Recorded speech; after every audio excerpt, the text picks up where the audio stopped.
चलिए दोस्त, ये वर्णिका हिंदी क्लास 10 के है, ठीक ना।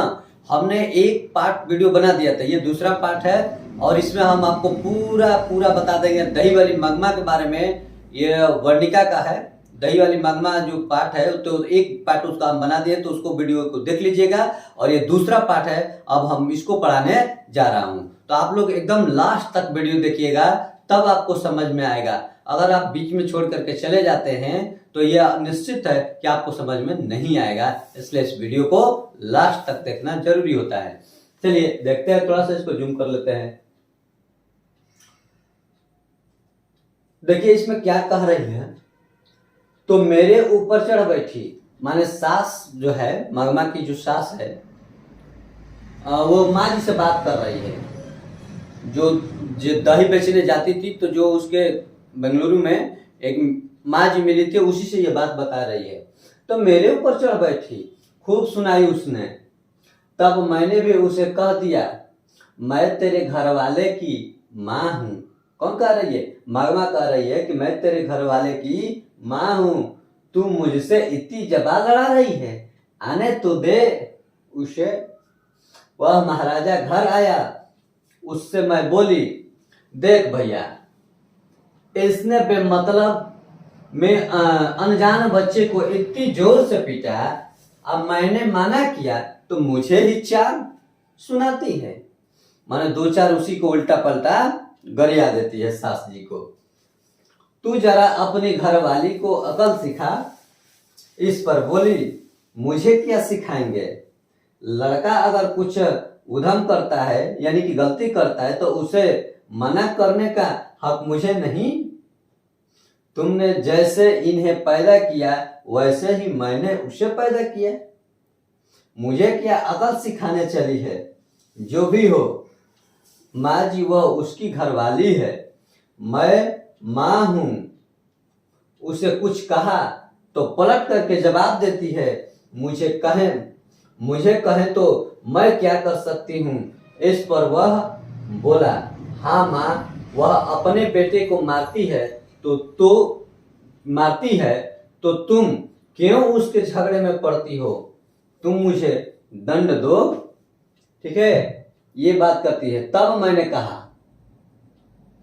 कहा, क्यों रे, मुझसे गलती हुई।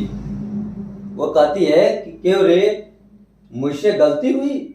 मुझे बहुत गुस्सा आया माँ जी, बात मेरे मुंह से निकल ही गई। क्या कहता है रे? बीवी ने तुझ पर जादू फेरा है। वह बच्चे को पीटे तो भी ठीक है, और मुझे गाली दे तो भी ठीक है, बहुत अच्छे। कल वह कह दे माँ को निकाल, तो तू निकाल बाहर करेगा? कह रही है कि अगर कल तुम्हारी बहू या कह दे कि हमको घर से निकाल दे, तो क्या तू घर से हमको बाहर निकाल देगा? तो माँ को तू बाहर इस पर वह बोला, और क्या किया जा सकता है? देखिए लड़का उसका जवाब देता है, क्या सुंदर जवाब देता है, मजेदार जवाब है। तो और क्या किया जा सकता है माँ?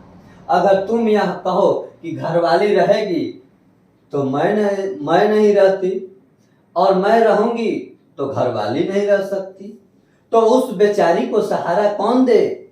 मैंने पूछा, मुझे बेसहारा का क्या बनेगा? जो मगमा का पति मर गया, तो वो पूछ रही है कि मेरे बेसहारा का क्या बनेगा? तब उसने कहा, तुम्हारा क्या है माँ? तुम्हारे पास गाय है, बैल है, पैसा है, तुम्हें क्या? मैं पाल सकता हूँ। मैंने पूछा, तुम्हारा कहना है कि मैं अलग हो जाऊं? इस पर उसने साफ कह दिया, तुम्हारी मर्जी। अगर तुम अलग होना चाहती है तो रोकूंगा नहीं। मैं तुम्हारे झगड़ों से तंग आ गया हूं। इस पर मैंने कहा, अच्छी बात है बेटा, आज दोपहर से मैं अलग हो जाती हूँ। इस झगड़े के बीच में आने के बाद मगमा कहती है कि ठीक है बेटा, मैं अब अलग हो जाती हूँ, जा तू अपनी जिंदगी जी ले, रह आराम से अपने बीवी के साथ। तो वो क्या करती है कि तुरंत उससे अलग हो जाती है। तुम अपनी घरवाली के साथ सुख से रहो, फिर दही लेकर के चली आई, फिर दही लेकर के चली आई माँ जी। वो जो माँ जी है ना, उससे बात कर रही है। फिर दही लेकर के चली आई माँ जी।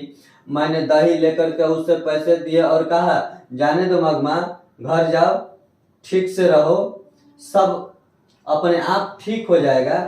अगले दिन मगमा आई तो पिछले दिन जैसी दुखी नहीं दिख रही थी, लेकिन मन पहले की तरह हल्का नहीं था। मैंने पूछा, झगड़ा निपट गया कि नहीं? इस पर उसने जवाब दिया, वह निपटने देगी क्या? जब माँ जी पूछती है, क्या मगमा झगड़ा निपट गया, तब वह जवाब देती है कि क्या वह झगड़ा निपटने देगी? तब तो जो उसके बहू है मगमा की, कल दही बेच कर के गई तो मेरे बर्तन भांडे अलग रख दिए थे। एक कुटले में रागी, एक कुटले में रागी और एक में चावल, थोड़ा सा नमक मिर्च सब मिला करके पांव पसारे बैठी थी। आप बताइए माँ जी, झगड़ा कैसे निपटेगा? मैंने थोड़ा हिठू बना करके खा ली। जब मगमा घर पर पहुंचती है तो एक कोठले में रागी और कुछ चावल दाल जो भी है अलग करके, उसके बर्तन अलग करके रख दी थी। और वह आती है तो कुछ लिट्टी उट्टी बना करके, सत्तू का लिट्टी बना करके वो कुछ खा लेती है और वहीं पर अपना जीवन बिताती है। खाया। और शादी के बाद बेटा कभी अपना रहता है माँ? कहती है कि आप ही बताइए कि शादी के बाद कोई बेटा अपनी माँ का रहता है? वह तो अपने बीवी का गुलाम बन जाता है। ठीक है, जब उन्हें नहीं चाहिए, मैं ही क्यों जबरदस्ती करूं? करे कि ठीक है, जब उसको हम पसंद नहीं है तो मैं जबरदस्ती क्यों करूं? हम ही अलग हो जाते हैं। अलग ही रहने लगी माँ जी। रोज उस बच्चे को थोड़ा सा दही दे करके बाद में बेचने आया करती थी। आज ठीक उसी समय वह उसे बच्चे को लेकर के कहीं चली गई थी। मैं जानती हूँ कि उसकी यह चाल है कि मैं उस बच्चे से बात न कर पाऊं। इतनी थोड़ी सी बात कैसी, मैंने इतनी थोड़ी सी बात को वह कैसे रामायण बनाती जा रही है, मुझे आश्चर्य हुआ। पर मैं इससे कुछ कर नहीं सकती थी। इधर उधर की कुछ बातें करके मैं मगमा को विदा किया। बाद में दो एक दिन मैंने वह बात उठाई ही नहीं। जो माँ जी है कह रही है कि हमने एक दो दिन तक वह बात जो उसके घर का था मैंने नहीं किया। रोज आती थी, ऐसा लगा कि वह अलग ही रहने लगी। एक दिन उसी ने पूछा, माँ जी आप जो मखमल पहनती है ना, वह कैसे गज मिलती है? मैंने पूछा, क्यों मगमा? तो वह बोली, इतने दिन तो बेटे और पोते के लिए। देखिए माँ जी है एक मखमल के ब्लाउज पहनी हुई है और उस ब्लाउज को देख करके मगमा खुश होती है और पूछती है, क्या पूछती है कि माँ जी ये जो आपने मखमल का जो ब्लाउज पहनी हुई है, यह मखमल कैसे गज मिला है? तो माँ जी ने फिर पूछा कि आप बताइए कि क्यों आज पूछ रही हो मगमा? तो उसने बताया कि इतने दिन तो बेटे और पोतों के लिए मैंने बहुत कुछ किया, पैसा जोड़ती रही। मैंने बेटे और पोते के लिए और पोतों के लिए मैंने पैसा जोड़ती रही। अब भला मैं क्यों जोड़ूं? मैं भी एक मखमल की ब्लाउज पहनूंगी। मैंने कहा, एक ब्लाउज के साथ 8 रुपए लगते हैं मगमा। वह बताई कि एक ब्लाउज का 7-8 रुपए लगते हैं मगमा। उस दिन मगमा ने जाकर के दर्जी से वह कपड़ा लिया और वहीं सिलने दे दिया। दूसरे दिन पहन करके आई मुझे कहने लगी, देखिए माँ जी, मेरा श्रृंगार घर वाले के रहते एक अच्छी साड़ी नसीब नहीं हुई, वह तो किसी के पीछे लगा था। कह रही है कि जो मेरा घर वाला था, मैंने तो उसके सामने कभी इस तरह का सज धज करके नहीं आई। क्यों नहीं आई भाई? कि वह तो जो मेरा घर वाला था किसी बगल वाली के साथ में दूसरे साड़ी वाले के पीछे पड़ गया था, तो उस समय तो मेरा शौक पूरा हुआ नहीं। अब बताइए कि मैं कैसा लग रही हूँ। मगमा ने यह बात मुझे सुनाई। दूसरे की बात तो दूर, उस बहू ने भी मगमा को सुनाते हुए कहा था, बहू को एक जैकेट सिलाकर नहीं दी, सास अलग हो गई और अब मखमल की जैकेट पहनने लगी है। मगमा ने ब्याह में बहू को कर्णफूल, कड़े झुमकी, कान की जंजीर, कंठी और तगड़ी सब दिया था। बाद में भी साल के साल कोई न कोई गहना बनवा देती थी। वह तो बहू को याद नहीं रहा। वह बहू को हर एक साल क्या करती थी, कभी कान में के बनवा देती थी, कभी नाक में के, कभी हाथ में के, ये गहना बनवाते रहती है। इसको बहू को कुछ याद नहीं रहा कि मेरे लिए माँ ने हमारे लिए क्या किया है। मम्मा उसकी बात सुन करके एक दो बार तो चुप रही, बाद में वह अपने को रोक नहीं पाई। एक दिन रात को जाकर तो बेटे से कह दिया, तेरी घरवाली बड़ी बड़ी बातें बनाती है, मेरी जैकेट पर ताने कसती है, कहती है मैंने उससे कुछ भी नहीं दिया। क्या मैंने कुछ नहीं दिया? कड़े कर्णफूल, झुमकी, पदक, क्या यह सब मेरे दिए हुए नहीं है? जब नया ब्लाउज पहन करके मखमल के मगमा घर आती है तो उसकी बहू उस पर तंज कसती है और कहती है कि हमारे लिए तो तुमने कुछ दिया नहीं। वो कहती है कि बताओ, अपने बेटे से जाकर कहती है कि तू ही बता, ये जो कड़े हैं, ये कर्णफूल है, ये झुमकी है, ये पदक, क्या ये सब मेरे दिए हुए नहीं है? बहू ने पति को बोलने का मौका ही नहीं दिया। वही बोली, अब तो घर वाला भी नहीं, ऊपर से बुढ़िया भी हो गई हो। मैंने जो अभी जवाब देता बेटा, तब तक ले यही पतो जवाब दे देती है। क्या बक बक कैले बड़ू, अब तो तार मर्दो नहीं खे, तू खुदे कहता रू कि हम झुमकी पहनबेती का तारा में ठीक लगी। बूढ़ी भैलू, आराम से घरे रह, हम जवान बनी, हमरा के दपे नहीं, तब ना हम तनी पेन के झमका के ठोर और रंग के पूरा हम घुमाएंगे, तब ना हम तनी बढ़िया लगेंगे। ऐसे उसकी बहू करे। अरे नए नवेली के कुछ बतिये अलग होला बाबू, जवनिये भीख बा। अब वो कर्णफूल और तगड़ी पहनोगी, ले जाओ पहन लो। बैठे पति ने उससे कहा, क्यों रे तू बकवास किए जा रही है? फिर माँ से बोला, माँ मैं तुम लोगों का झगड़ा पसंद नहीं करता, अगर तुम्हें चाहिए तो सारी जेवर ले जाओ। मगमा बोली, माँ जी रास्ता चलने वाला भी इस तरह से बात नहीं करते, चाहिए तो जेवर लेकर के चली जाओ। कहकर उसने सारा दोष मुझ पर ही मढ़ दिया। देखिए उसकी पतो जो है वो साफ कह दी कि अगर तुमको गाना चाहिए तो एक गाना लेके जाए, हट हमारे से मुंह मत लड़ाओ। तो सारा दोष मुझ पर ही मढ़ दिया। अब यह जन्म किस लिए? क्या कह रही है मगमा कि अब ये जन्म लेना हमारा बेकार है? बताइए, ये पतो ही हमारे पे सब झगड़ा मर दिया लो, बड़ा हेहर भी हो। यह सुनकर मुझे बड़ा दुख हुआ, वह भी इसीलिए कि बुढ़िया ने अपने पोते को पीटने से मना किया था। भला यह सब क्या हो रहा है? बात मुझे बाद में समझ में आई, जहां भी देखो झगड़े के कारण ऐसा ही होता है। जब कोई एक दूसरे को पसंद नहीं करता तब छोटी बातें भी बड़ी हो जाती है, बेकार के झगड़े उठ खड़े होते हैं। उससे संबंधित सभी लोगों को बेहिसाब दुख उठाना पड़ता है। कुछ दिन बाद एक दिन मगमा बोली, माँ जी आप बहुत भली हैं, मेरे पास थोड़े से पैसे रखे हैं, उसे कहीं बैंक में रखवा दीजिए, उन पर कई लोगों की आंखें लगी है। मैंने पूछा, ऐसा क्या हो गया? वह बोली, माँ जी कल ही की बात है, हमारे गांव में रंगप्पा नाम का एक आदमी है। याद रखिएगा भाई, ये ऑब्जेक्टिव यहाँ क्वेश्चन बन जाएगा।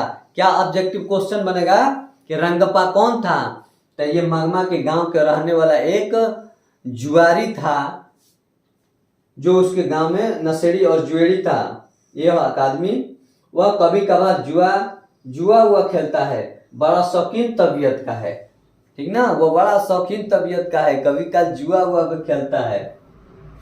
आगे क्या कह रही है, मैं तब दही लेकर के आ रही थी तो कहीं से टपक पड़ा और पूछने लगा, क्यों मगमा, अच्छी तो हो। मैंने कहा, क्या अच्छा क्या बुरा, जो है तुम्हें पता नहीं। वह बोला, हाँ भाई, तुम्हारा कहना ठीक है, आज के जमाने में भला कौन सुखी है। आजकल के लड़कों की जबान का क्या ठिकाना, हमारी उम्र के लोगों को तो बस देखते रहना ही पड़ता है और कर भी क्या सकते हैं। वह ऐसे ही साथ चलाया और रास्ते में अमराई का कुआं है, वहां से गुजरते समय मुझे डर सा लगा। मैंने सोचने लगी, पता नहीं यह क्या कर डाले। आंटी में काफी पैसे थे, कहीं इसी के लिए तो पीछे पीछे नहीं आया। आंटी मतलब उसको बैग टाइप का कुछ होगा और उसमें वो बैग में क्या किया है, बैग में पैसा रखी हुई है, वही पैसे की बात हो रहा है। वही बोला, जरा चूना दोगी। मैंने दे दिया, वह लेकर के चला गया। आज भी आते समय वहीं आकर के मिला। माँ जी, इधर उधर की बातें करता करता बीच में बोला, मगमा, मैं जरा तकलीफ में हूं, थोड़ा सा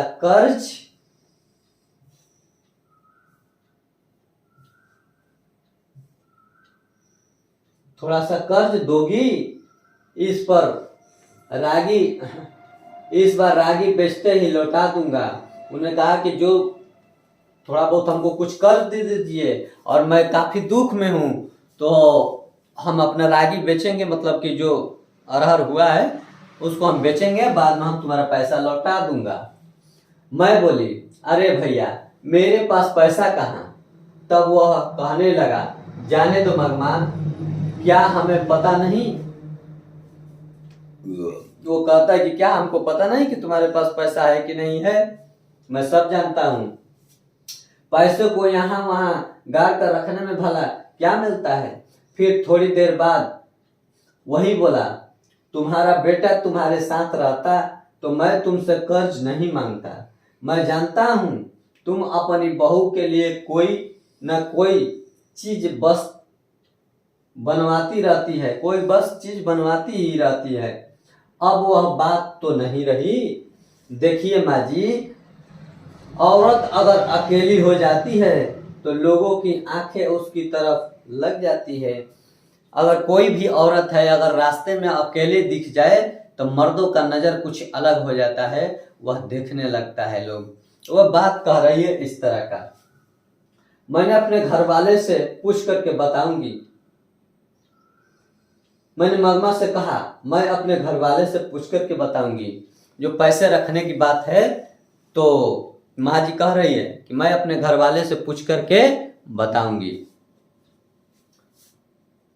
मैंने उनसे इस बारे में कोई बात नहीं की। दूसरे दिन मगमा ने दही लेने के बाद आंटी से एक थैली निकाली और कहने लगी, माँ जी जरा भीतर चलो, गिन लो। मैं बोली, मैं अभी उनसे पूछा नहीं, अभी रखे रहो, फिर ले आना। मगमा ने कहने लगी, मुझे बहुत डर लगता है माँ जी। आज भी रंगपा आया था अमराई के पास तक, कहने लगा, जरा बैठो मगमा, ऐसी जल्दी क्या है। मेरे पास ये पैसे भी थे। मेरा दिल जोर जोर से धड़कने लगा। अगर मैं नहीं रुकती तो वह जबरन बांह पकड़ करके बैठा लेता। इस डर से बैठ गई और वह दुनिया जहान की बातें करता रहा। क्या होता है कि वह डर से, जो मगमा है, उसके अमराई के कुएं के पास बैठ जाती है, उसके बांह पकड़ लेता है और इधर उधर की वह बातें करने लगता है। बाद में मेरा हाथ पकड़ करके बोला, मगमा तुम कितनी अच्छी हो। देखिए, धीरे धीरे करते करते रंगपा जो है मगमा की बांह पकड़ लेता है और कहने लगता है कि मगमा तुम कितनी अच्छी लगती हो। बाद में मेरा हाथ पकड़ करके बोला, मगमा तुम कितनी अच्छी हो, जवानी में भी घर वाले ने मेरा इस तरह हाथ नहीं पकड़ा था, बाद में भी किसी और ने इस हाथ को नहीं पकड़ा, आज इसने आकर के पकड़ा, मैंने हाथ छुड़ा लिया और पूछा क्या बात है रंगपा, आज बड़े रंग में हो, मेरा अच्छापन देखने को, तुम मेरे घर वाले हो क्या? कहते हुए उठ करके तेजी से चली आई। और माँ जी, कल उसने पैसे मांगे थे, आज उसने पान मांगा, जिससे मड़वे के तले बैठ करके मोर बांध करके गठबंधन करके हाथ थामा, वह तो कभी चला गया। जो मेरे साथ शादी किया था, मेरे मड़वे में गठबंधन जिसके साथ हुआ था, वह तो कब के मर गया, कब का चला गया, लेकिन इसका हिम्मत देखिए, ये कैसे मेरे हाथ को पकड़ता है। भरी जवानी में घर वालों ने मुंह मोड़ लिया, कोई और होती तो यह सोच करके खुश हो जाती कि घर वाले ने तो पसंद नहीं किया, पर कोई तो पसंद करने वाला मिला। पर मैंने अपना धर्म नहीं छोड़ा, इस बदमाश ने आकर के मेरा हाथ घर वाले से भी ज्यादा हक से पकड़ लिया था। मुझे लगा कि बेचारी का जीवन बेकार में ही दुखी होता जा रहा है।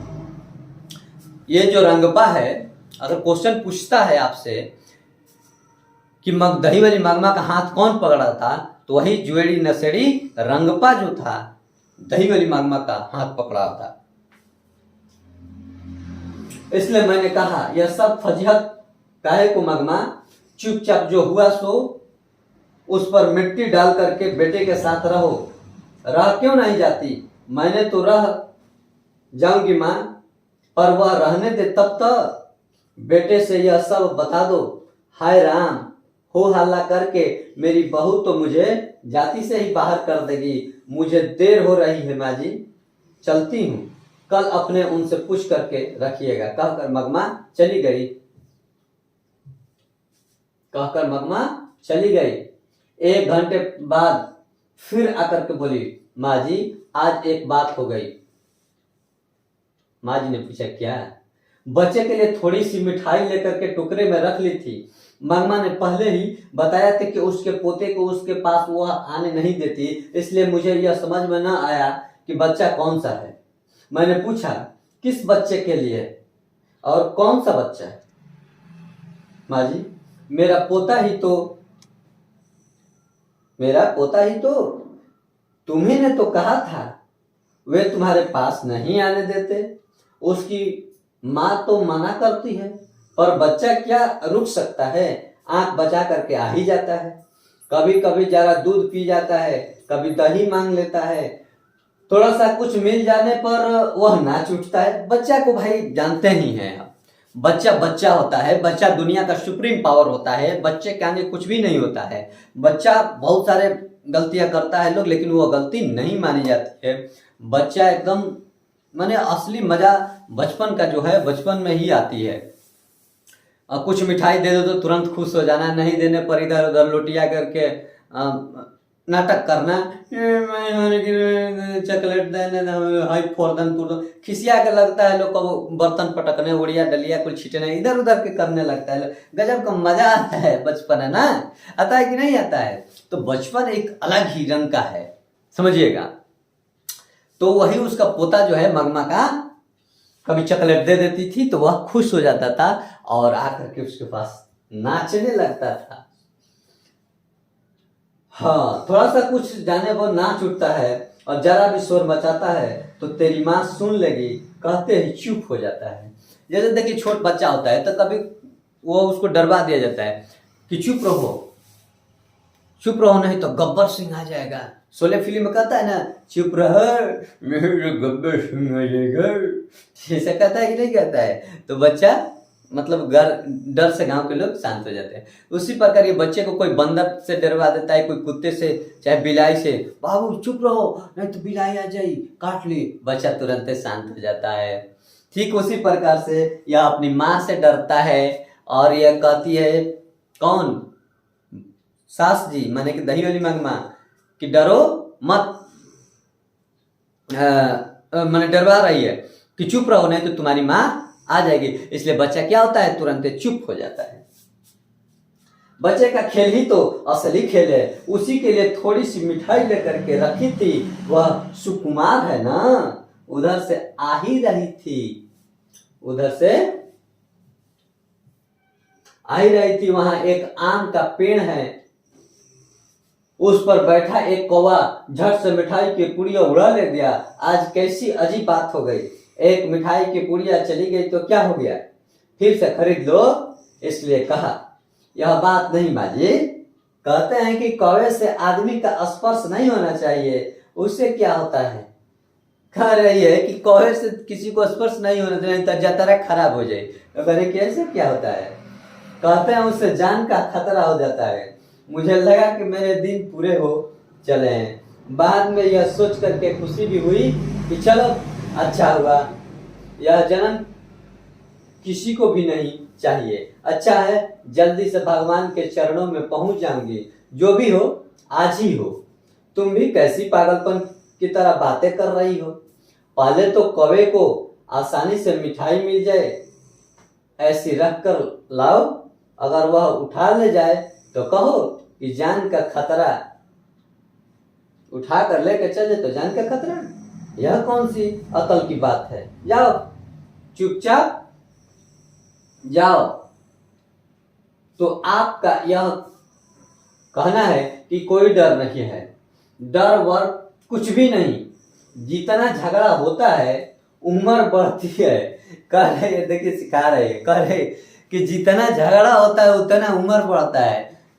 तो जो अब नैकी सास अब पतो जो बनने वाली है, तो ये लोग झगड़ा मत करने लगना कि झगड़ा करने से और उम्र बढ़ता है, ऐसा कुछ भी नहीं होता है। दोबारा उस बारे में मत सोचो, हंसते हंसते घर जाओ। मामा चली गई। मैं उसकी मानसिक स्थिति सोच करके आश्चर्यचकित हुई। बेटा चाहिए, बहू चाहिए, पोता चाहिए, साथ ही वह घर की बड़ी है, यह लालसा छूटी नहीं। जीवन के प्रति एक विचित्र सी फिर भी मरने की इच्छा नहीं और अनिच्छा प्रकट करने का मन भी नहीं। हम सोचते हैं ये गांव के लोग हैं, कुछ जानते नहीं, कोई लुकाव छिपाव नहीं, तो भी लोगों की मानसिक स्थिति के पीछे परतों पर पड़ते हैं। और बड़े घर में छोटा घड़ा समाया है। मैंने सोचा यह कैसे नाटकीय सूत्र है। मगमा जब फिर से घर आई तो उसने एक समाचार दिया। अब तो अपने माँ बाप को छोड़कर उसके पास आ गया है। यह बहुत खुशी थी। उसके साहस की प्रशंसा करते हुए बोली, बीते भर का छोरा है, माँ को छोड़ करके चले आने का मतलब क्या है। बताइए, वो किसको कह रहे कि बीते भर का छोरा है, जो उसकी पोता है उसी को कह रहे कि बताइए बीते भर का छोरा है और हमारे पास छोड़ा है, माँ के छोड़ करके चले आने का मतलब क्या है। इसका मतलब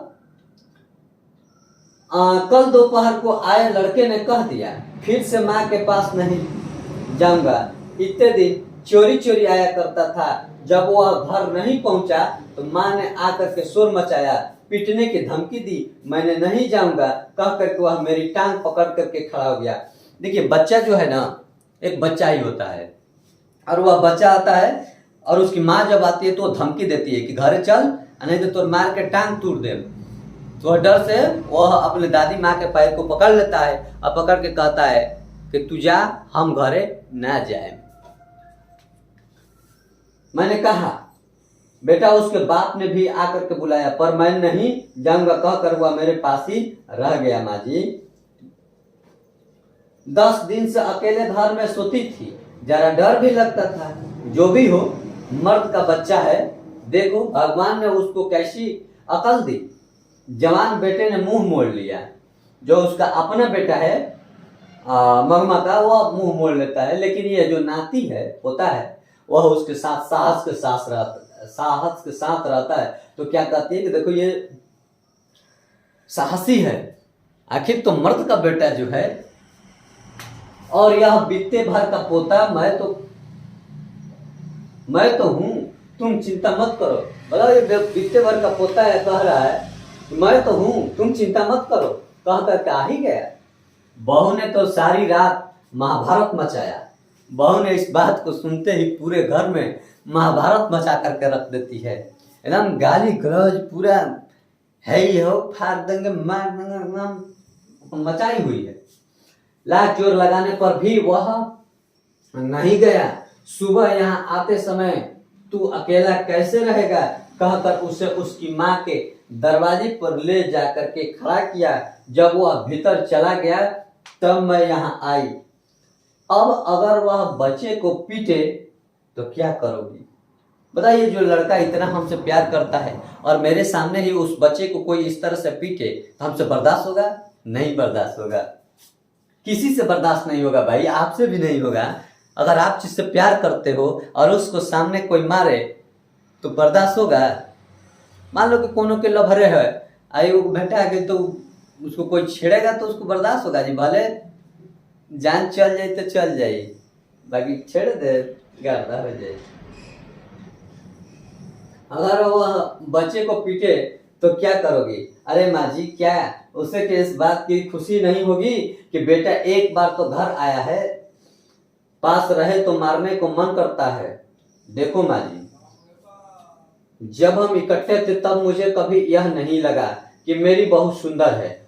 अब दूर से देखती हूँ तो उसकी भौं चढ़ी ही रहती है। वैसे बड़ी बहुत सुंदर दिखाई देती है, इसलिए तो मेरा बेटा उस पर लट्टू है। देखिए क्या कह रही है कि हमारी जो बहू है वो तो चांद के तरह बरतिया, यही से हमारे लड़का पर लट्टू भर रहेला हमेशा। देखिए क्या कह रही है कि मेरा बेटा जो उस पर लट्टू है। क्या है बेटा? लट्टू हो गया है। वो भी ऐसा ही है, मैंने बहू भी मेरी ऐसी है। तब यह पता नहीं चलता था कि कब घर आता है और खेत पर कब जाता है। अब मैं घर के दरवाजे पर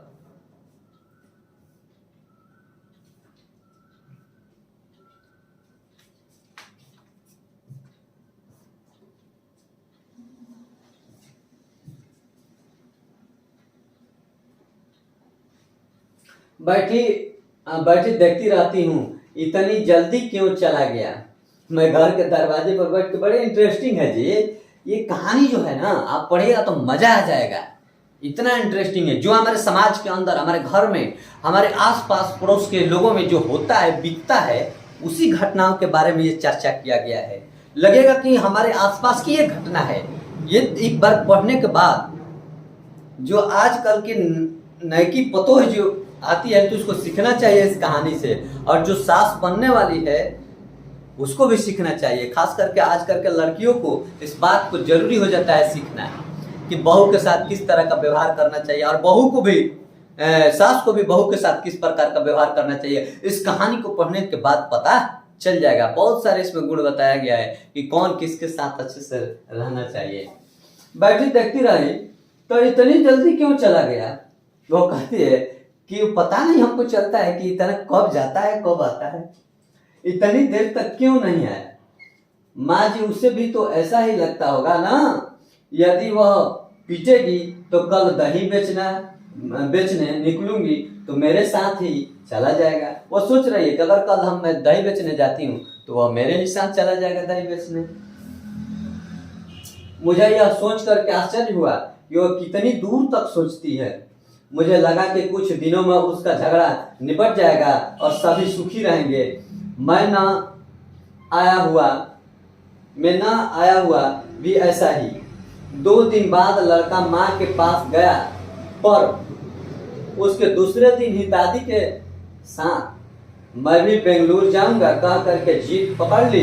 बेचारी बुढ़िया के लिए सिर पर दही के मटकी वाला टोकरा और गोद में पोते को लेकर के 3 मील चलना असंभव था। उसकी समझ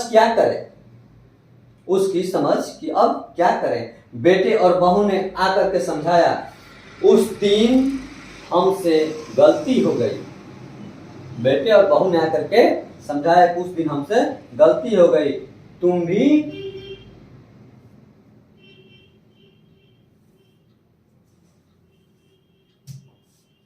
भी गुस्सा करके रहोगी तो कैसे चलेगा माँ? गांव के 4 बड़े बूढ़ों ने भी उसे समझाया। वह भला क्यों अपना बड़प्पन खोती।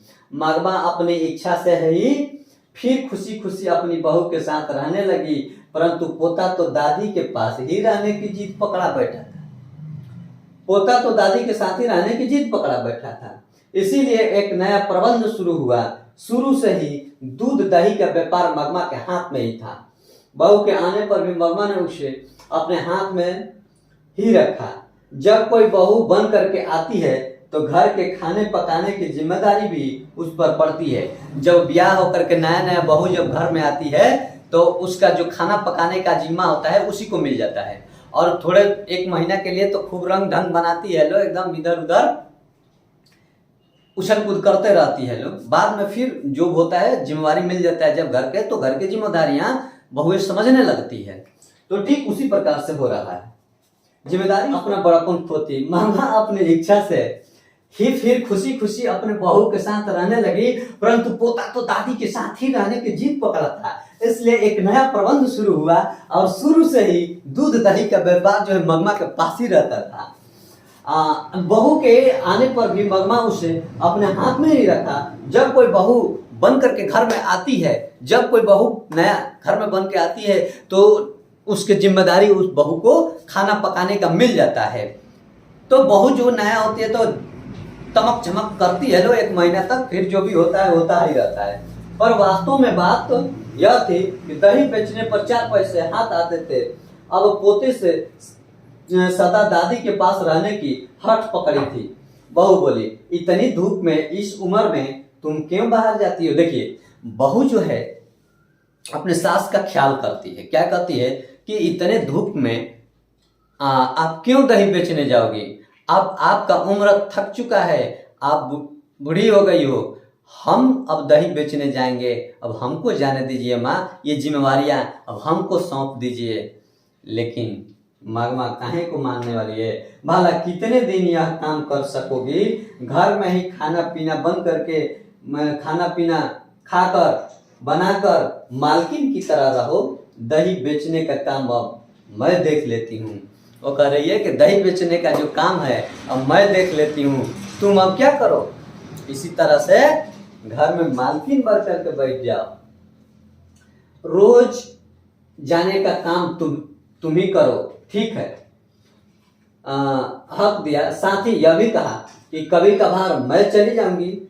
एक दिन सास बहू दोनों आई और एक की गोद में बच्चा था, दूसरी के सिर पर मटकी वाला टुकड़ा। यही है माँ जी मेरी बहू। देखिए, जो उसकी जो दही बेचने, दही वाली मगमा जो बंगलुरु जाती थी, तो उस बंगलुरु में जो उसके एक जो जिससे भेंट हुआ था उसका नाम था माँ जी। और वो माँ जी से कहती है कि देखिए, जो ये टुकड़ा लिए हुए कपार पर, यही मेरी बहू है, यही मेरी बहू है। और ये जो गोद में लड़का है यह इसका पोता है। तो यही हम पहचान लीजिए, यही मेरी बहू है। मेरी बहू बुढ़िया बेचारी अकेली क्यों रहे, सोचकर कि इसमें फिर से मुझे अपने साथ बुला लिया। साथ ही यह भी कहा कि तुम बेकार में धूप में मत घूमो, मैं भी मान लिया है। आगे से यही दही बेचने आएगी माँ जी।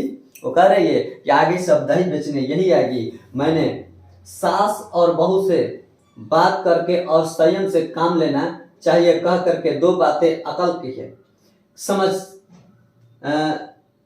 समझा करके दोनों को 5 सुपारी दे करके भेज दिया। आजकल यह बहू ही दही लाया करती, सास के बारे में इतना सब सुना।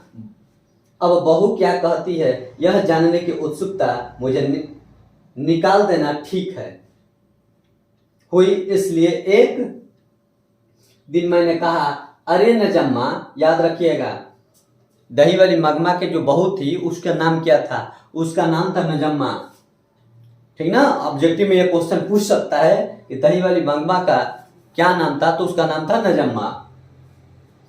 देखिए, जो माँ जी है वो उसको उत्सुकता होती है कि हम इनसे भी जाने। जब हमने इसके सास के बारे में सुने तो उसका भी बात अच्छा लगा, अब इसका भी बात सुन रहे थे, इसका भी बात अच्छा लग रहा है, तो इससे भी कुछ जानने का प्रयास करती है। बड़ी चालाक है गुड़िया। अरे नजम्मा, तू तो बड़ी समझदार है, पर क्या सास को निकाल देना को मैं क्या राक्षसी हूँ? वो कह रही है कि मैं सास को घर से निकाल दूं, क्या मैं राक्षसी हूँ ऐसी? माँ जी, सास हो जाने का मतलब सब बात उनकी ही रहनी चाहिए। वो कह रही है कि क्या सास बन जाने से सास का यही हक है कि सारा अधिकार उसी का हो, मेरा कुछ भी नहीं है? उनकी ही रहनी चाहिए। अपने बेटे को मर्द भी न माने तो वह नामर्द नहीं हो जाएगा। करे कि जब अपने बेटे को मर्द न माने तो वह नामर्द हो जाएगा। यह मेरा घर वाला है, मैं उसकी पत्नी हूं, भला मैं घर कैसे चली जाऊं, कैसे चलाऊं? यह ठीक है कि उन्होंने जन्म दिया, पाला पोसा, चाहे तो वे उसे अपने बेटे पर अपना हक रखे, मैं चुप रहूंगी। पर मैं अपने बेटे को भी मार नहीं सकती। वह उसका बेटा है और यह मेरा बेटा है, तो क्या वह अपने बेटे को मार सकती है, तो क्या मैं अपने बेटे को नहीं मार सकती हूँ? क्या इतना भी अधिकार नहीं है मेरे बेटे पर? तो मैंने कहा कि बहू रही, बेटा तुम्हारा है, यह जताने को पीटना जरूरी है। माने यह बेटा तुम्हारा, यह पीट कर जताना जरूरी है। मारना प्यार करना तो चलता है, पर जब मारने पर पूछती कि क्यों मारती है, तब प्यार करने पर क्यों नहीं पूछती? जब मार रहे थे तो वह पूछ रही थी कि क्यों मार रही है। जब हम अपने बेटे को प्यार कर रहे हैं तब क्यों नहीं पूछती है कि तुम प्यार क्यों करती है? इस समय तो वह नहीं पूछती है। इसलिए इन सब से कौन माथापच्ची करे? मेरा बेटा मेरा है, मेरा पति मेरा होना चाहिए। बहू होकर मैं अगर एक बात न कह सकूं तो एक थप्पड़ न लगा सकूं तो मेरा घर चलाना किस काम का? मुझसे मगमा ने जब अपनी बात सुनाई थी तब लगा था कि उसकी बात सही थी। अब इसने अपनी बात कहने लगी तो इसकी बात सही है। मैंने पूछा तो अब तुम्हें घर में कुछ छूट मिली? अब पहले से जरा ठीक है, जो भी हो जरा संभल करके चलना ही पड़ता है। अगर झगड़ा करूं तो मेरी सास पता नहीं किसे सारे पैसे दे डाले। हमारे गांव में रंगपा नाम का एक आदमी, जब मेरी सास अलग थी तब उसने मेरी सास से कर्ज मांगा, वह देने को तैयार हो गई थी। यह रंगपा से ही पता चला था। तब मैंने बच्चे को सिखाया, तू अपनी दादी के पास चला जा, वह मिठाई देती है। हमारे घर कदम मत रखना, झगड़ा किसी तरह निपटाने को मैंने यह सब कुछ परपंच रच दिया था। तो पोता दादी के पास अपने आप ही नहीं गया था। जो बहुत इंटरेस्टिंग बात है यहाँ पर, जो पोता दादी के साथ रहने का जिद कर रहा था, तो ये सब का सब नजम्मा का ही चाल था। उसको डांट करके कही थी कि जाओ अपने दादी के पास रहना, क्योंकि उसको झगड़ा को शांत कराना था। ये बहू बड़ी समझदार है। आजकल की भी बहू को भी इस तरह नजम्मा की तरह समझदार होना चाहिए, जिस तरह की नजम्मा समझदार है, अपने घर में झगड़ा को बचाती है। इस तरह भी अगर सब होता है तो निश्चित तौर पर झगड़ा नहीं हो पाएगा। बच्चा भी गया, मैंने भेज भी दिया। माँ जी, यह सब बताने की बातें थोड़ी ही है, आदमी लोग यह सब कहाँ समझते हैं। मुझे ऐसा लगा कि मगमा भी अकल से कुछ कम नहीं। उस घर में अब सास और बहू में स्वतंत्रता की होड़ लगी है। उसमें माँ बेटे और पति पत्नी हैं। माँ बेटे पर से अपना हक नहीं छोड़ना चाहती है, बहू पति पर अधिकार जमाना चाहती है। यह सारे संसार का ही किस्सा है। इसकी हार जीत का क्या होगी यह कहा नहीं जा सकता। पानी में खड़े बच्चे का पांव खींचने वाले मगरमच्छ की सी दशा बहू की है। ऊपर से बांह पकड़कर बचाने की सी दशा माँ की है। बीच में बच्चे की चेष्टा करने वाले को कष्ट होता है। गांव में यह बात दही बेचने वाली मगमा के घर में है तो शहर में दही लेने वाली मगमा के घर में भी है। यह नाटक चलता ही रहता है, इस नाटक का कोई अंत नहीं है। देखिए, ये तो एक नाटकीय है, जो समाज में आए हैं तो नाटक इस तरह का चलते रहता है। अगर गांव में दही बेचने वाली मगमा के घर इस तरह से हो रहा है तो जब शहर में दही खरीद रही है उसके घर में भी इसी तरह का झगड़ा होते रहता है। तो ये तो मिटने वाला नहीं है। ये नाटक आज चल रहा है, ये नाटक कभी और आगे तक चलता रहेगा, ठीक ना। तो इस नाटक का कोई अंत नहीं है। तो चलिए दोस्त, इस तरह से यह चैप्टर समाप्त हुआ। यह चैप्टर आपको पढ़ करके कैसा लगा कमेंट में बताइएगा। तो अब हम मिलेंगे अब अगला चैप्टर इसका लेकर के, जो माँ है, माँ चैप्टर है, उसको लेकर के आऊंगा और इसी तरह से आप सबको एक एक करके बता दूंगा। और इसका एक क्वेश्चन आंसर रह गया, तो अगले वीडियो में मैं इसके सारे क्वेश्चन आंसर करवा दूंगा। इसमें से ऑब्जेक्टिव और सब्जेक्टिव मिला करके वर्णिका से सेकंड हिंदी से 20 नंबर का क्वेश्चन आएगा आप लोगों को परीक्षा में। तो इसलिए आप लोग इसको वीडियो को लास्ट तक देखिएगा, तब समझ में आएगा। चलिए, तब तक के लिए धन्यवाद। मिलते हैं आपसे अगले वीडियो में।